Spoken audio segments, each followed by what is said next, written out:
Part 2, Vygotsky, Sociocultural Theory. An important idea, scaffolding and the zone of proximal development. Now we know that children learn by interacting with knowledgeable others. Could be a student, an adult, or a teacher, hearing the thoughts of others. Now this concept translates into the zone of proximal development. Touch this for a while, hang on to it. This will come into focus a little bit more clearly over the next 2.5 minutes or so.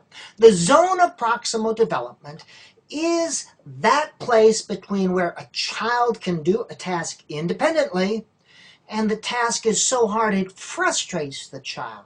That place right in the middle between independent and frustrated levels is the level where children can perform a task with the help, scaffolding, of a teacher. They can do the task if help is given to them. The help is called scaffolding. Put more simply, we want to find out where a child is at their independent level, get just a little bit out in front of them, give them some supports so that they can learn and do the task with teacher help and support. If it is too hard, we're going to frustrate them. Too easy will bore them, so we look to find that nice zone of proximal development.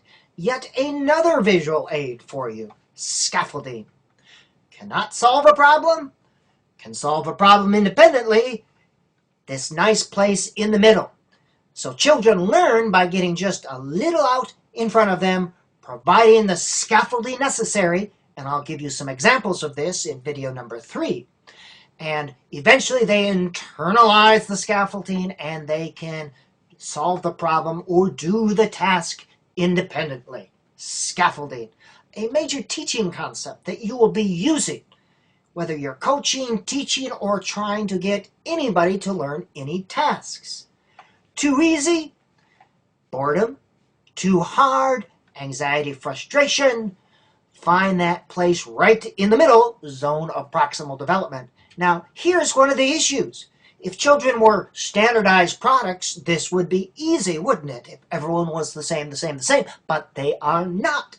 Children have different levels at different skills and different ways of thinking. The importance of multi-level inclusive strategies, which is a topic for another time. Implications, well, for goodness sakes, use scaffolding. Find that zone of proximal development. Children can grow and can perform these more challenging tasks when they are assisted by advanced others. And these advanced others could be older students, guides, teacher, mentors. One of the big ideas here is the idea of multi-level or multi-age classroom. Children in grades 1 through 3, 4 through 6.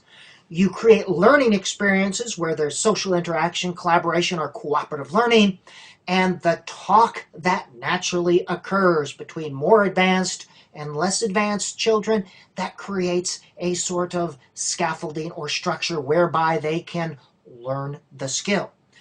Whether you use multi-age classrooms or not, social interactions, collaboration, and cooperative learning enhance learning.